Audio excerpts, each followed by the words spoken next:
तो तुम भी ज्ञान की नौका में बैठकर पाप के सागर को पार कर जाओ। ये समझ लो पार्थ कि जैसे अग्नि सब कुछ जलाकर भस्म कर देती है, वैसे ही ज्ञान की अग्नि कर्म फल की इच्छा, फल की प्राप्ति न होने पर आने वाले क्रोध और उस क्रोध के सहारे आगे बढ़ने वाले मोह को जलाकर भस्म कर देती है। हे पार्थ, इस मंत्र को सदैव याद रखो कि संसार में ज्ञान के समान पवित्र करने वाली न ही कोई वस्तु है और न ही कोई तत्व। ज्ञान ही सर्वोत्तम है। अज्ञश्च अश्रद्धानश्च संशयात्मा विनश्यति, नायम लोकोस्ति न परः न सुखम संशयात्मनः। जो अज्ञानी हैं, जिनमें श्रद्धा भाव नहीं है, जो बात बात पर शंका करते हैं, संशय युक्त हैं, वे तो नष्ट हो ही जाते हैं और उन्हें ना इस लोक में सुख मिलता है और ना ही परलोक में।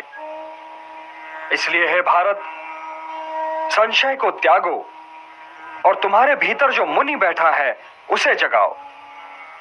ज्ञान योगी बनो पार्थ, ज्ञान योगी बनो और समझ लो कि ज्ञान की चरम सीमा ही कर्म संन्यास है। आप कर्म संन्यास और कर्म योग दोनों ही की प्रशंसा कैसे कर सकते हैं केशव? ये दोनों एक दूसरे को काटते नहीं बंधु, और कल्याणकारी तो ये दोनों ही हैं, किंतु इन दोनों में श्रेष्ठ है कर्म योग। वो क्यों और वो कैसे? जो द्वेष और आकांक्षा से ऊपर उठकर कर्म करता है वो तो नित्य सन्यासी है ही, और वो द्वंद्वों से रहित होकर सांसारिक बंधनों से मुक्त हो जाता है। इसलिए जो कर्म संन्यास को कर्म योग से अलग समझता है वो तो मूर्ख है ही। ज्ञानी ऐसा कभी नहीं समझते। कर्म त्याग तो वास्तव में निहित स्वार्थ के त्याग का नाम है पार्थ। इसलिए कर्म योग के बिना कर्म संन्यास की प्राप्ति हो ही नहीं सकती। कर्मयोगी को तत्वों का ज्ञान होता है और उसका देखना न देखना, सुनना न सुनना, चखना न चखना, जागना न जागना, लेना न लेना, छोड़ना न छोड़ना और उसका हर कर्म लोक कल्याण के लिए होता है। और इसीलिए वो पाप से बिल्कुल वैसे ही अलग रहता है जैसे कमल जल में रहकर भी जल से अलग रहता है। ब्रह्मण्याधाय कर्माणि संगम त्यक्त्वा करोति यः, लिप्यते न स पापेन पद्मपत्रम इवाम्भसा। हे धनंजय, कर्मयोगी कर्म फल को त्याग कर परम शक्ति को प्राप्त होता है और 9 द्वारों वाले शरीर रूपी घर में सुखी रहता है। मनुष्य के भ्रमित होने का कारण यह है पार्थ कि उसका अज्ञान उसके ज्ञान को ढक देता है, और जब आत्मज्ञान अज्ञान को नष्ट कर देता है तो ज्ञान उस परम तत्व को सूर्य की भांति प्रकाशित कर देता है और ज्ञानी इस नश्वर जीवन ही में परम सत्य को प्राप्त कर लेते हैं। उन्हें जन्म पर जन्म नहीं लेना पड़ता, वो इसी नश्वर जीवन में मोक्ष को प्राप्त कर लेते हैं।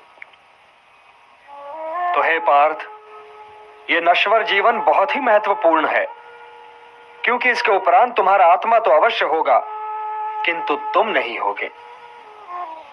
तो इस नश्वर जीवन काल को अर्थपूर्ण और समाज के लिए कल्याणकारी बनाओ पार्थ। ज्ञान प्रकाश है तो इस प्रकाश को प्राप्त करो, और यदि तुमने ऐसा कर लिया तो इन भ्रमों में भटकने से बच जाओगे जिनमें आज भटक रहे हो, और यदि भटकने से बच जाओगे पार्थ तो तुम्हें शांति मिलेगी।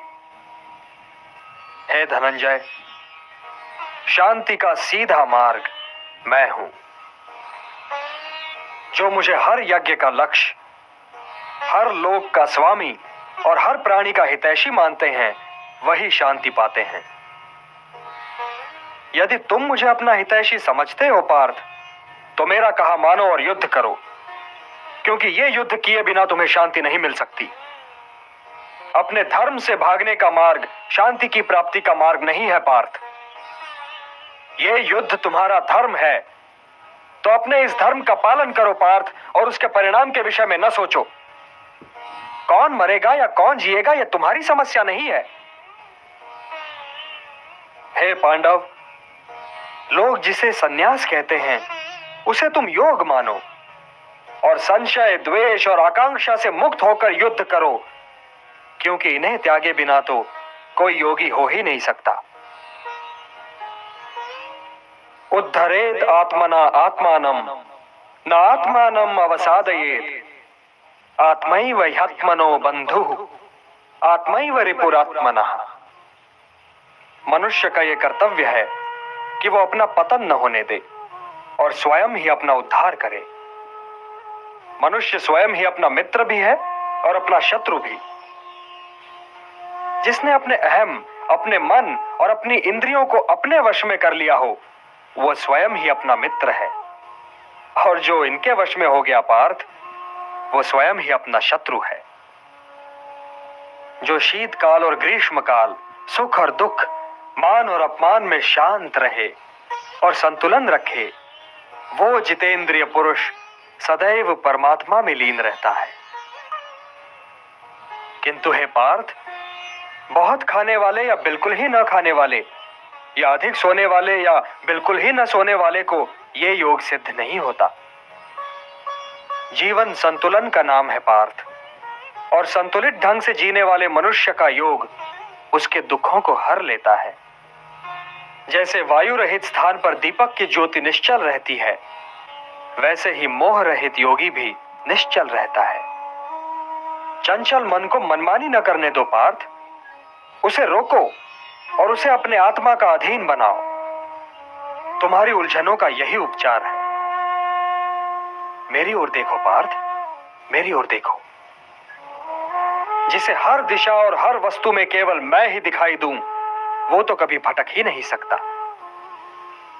जो मुझे नहीं भूलता पार्थ, मैं भी उसे नहीं भूलता। वो तो सांसारिक जीवन व्यतीत करते हुए भी संसार से अलग और मेरे भीतर रहता है। हे अर्जुन, जो योगी सबके सुख दुख को अपना सुख दुख माने, वही परम श्रेष्ठ है। आत्मा उपम्येन सर्वत्र समम पश्यति योर्जुन सुखम वा यदि वा दुखम स योगी परमो मतः। किंतु योग मार्ग पे चलते चलते मन भटक तो सकता है। भटक क्यों नहीं सकता? अवश्य भटक सकता है। केशव, तो फिर ब्रह्म की प्राप्ति के मार्ग में इस भटकन का परिणाम क्या होता है? भटक जाने वाला बादल की भांति छिन्न भिन्न होकर कहीं नष्ट तो नहीं हो जाता केशव? वो चाहे लोक हो चाहे परलोक, कल्याणकारी शुभ कार्य करने वालों की दुर्गति तो हो ही नहीं सकती। हे कुंती पुत्र, मुझ में मन लगाओ, मुझ पर निर्भर होकर योग करो। तुम्हें मेरा संशय रहित पूर्ण ज्ञान मिल जाएगा। हे धनंजय, सबसे बड़ा सत्य तो मैं ही हूं। मैं ही वो धागा हूं जिसमें ये सारी प्रकृति मणियों की भांति पिरोई हुई है। हे कौन्तेय, जल में रस मैं हूं, सूर्य और चंद्रमा में प्रकाश मैं हूं, वेदों में ओमकार मैं हूं, आकाश में शब्द भी मैं ही हूं। मैं ही पृथ्वी में पवित्र सुगंध हूं, मैं ही अग्नि में तेज हूं, प्राणियों में जीवन शक्ति मैं हूं, तपस्वियों का तप मैं हूं। हे पार्थ, प्रारंभिक बीज मैं हूं, बुद्धिमानों की बुद्धि मैं, तेजस्वियों का तेज मैं, बलवानों में काम रहित बल भी मैं ही हूं, और प्राणियों में धर्म के विरुद्ध न जाने वाला काम भी मैं ही हूं। मैं सब में हूं पार्थ, किंतु सबसे अलग भी हूं। मैं अविनाशी हूं, मैं निर्गुण हूं। हे पार्थ, मैं बीते हुए सारे कालों, इस बीतते हुए आधुनिक काल और आने वाले सारे कालों के सारे प्राणियों को जानता हूं, परंतु मुझे कोई नहीं जानता। मैं ही जगत का पिता भी हूं, माता भी और पोषक भी। मैं ही ऋग्वेद हूं और मैं ही सामवेद। मैं ही स्वामी हूं और मैं ही शरण।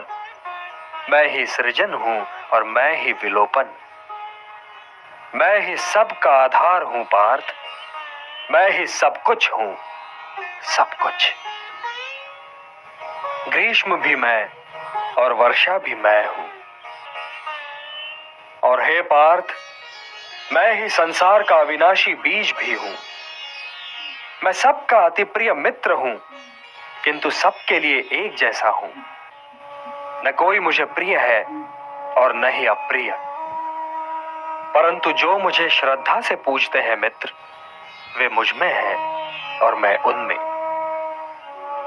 समोहम सर्वभूतेषु न मे द्वेषोस्ति न प्रियः, ये भजन्ति तुमां भक्त्या मयि ते तेषु चाप्यहम्।